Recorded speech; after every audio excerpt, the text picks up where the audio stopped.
আমাদের সরকারি কর্মকর্তা কর্মচারী যারা ধর্ম মন্ত্রণালয়ের এবং আমাদের ডাক্তার সাহেবরা যার যার অবস্থান থেকে যে দায়িত্ব পালন করেছেন, আমি অত্যন্ত খুশি হয়েছি। তবে একটা জিনিস কি, আমাদের মধ্যে কিছু লোক আছে যারা ওদের পিছনে লেগে থাকে, পিছনে ভুল ধরা যায়। ভুল ধরার জন্য লেগে থাকা উচিত নয়, লেগে থাকা উচিত হলো তাকে উৎসাহিত করা, ভুলটাকে সংশোধন করে তাকে বলতে হবে এটা ভুল, এটা করা যাবে না। কিন্তু এটাকে প্রচার করা, বলে বেড়ানো, এটা কিন্তু আল্লাহ পছন্দ করেন। বিশেষ করে আমাদের হাজী সাহেবরা যেভাবে এবার মিনা আরফা মুর্দালাফায় অবস্থান করেছেন, এটা আল্লাহর রহমত, দয়া। এটা কারোর কৃতিত্ব নয়, এটা হলো আল্লাহর রহমত, আল্লাহর দয়া। আল্লাহ পাক দয়া করে আমাদেরকে এই কাজটা সুষ্ঠুভাবে সমাধান করার ব্যবস্থা করে দিয়েছেন, আমাদেরকে তৌফিক দিয়েছেন। এই জন্য আল্লাহ পাকের বেশি বেশি শুকরিয়া আদায় করা উচিত। আপনারা দোয়া করেন এবারের হজ থেকে শিক্ষা নিয়ে আগামী হজটা যেন আরো সুন্দর করতে পারি,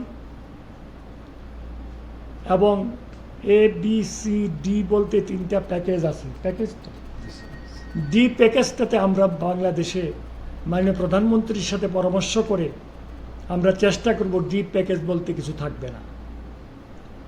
ডি প্যাকেজে যারা থাকে তারাই একটু কষ্ট করতে হয়।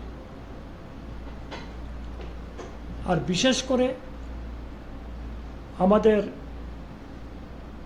প্রাইভেট হাবের যে এজেন্টগুলি আছে, এই ব্যাপারে ওনাদের সাথে বসে আমাদেরকে সিদ্ধান্ত নিতে হবে, ওনাদের সংখ্যা কমাতে হবে। এত সংখ্যায় এজেন্ট, ওনাদেরকে একজনে দেখা যায় 20 জন, 10 জন, 30 জন হাজির নিয়ে আসে, তাদের জন্য একটা আলাদা বাড়ি।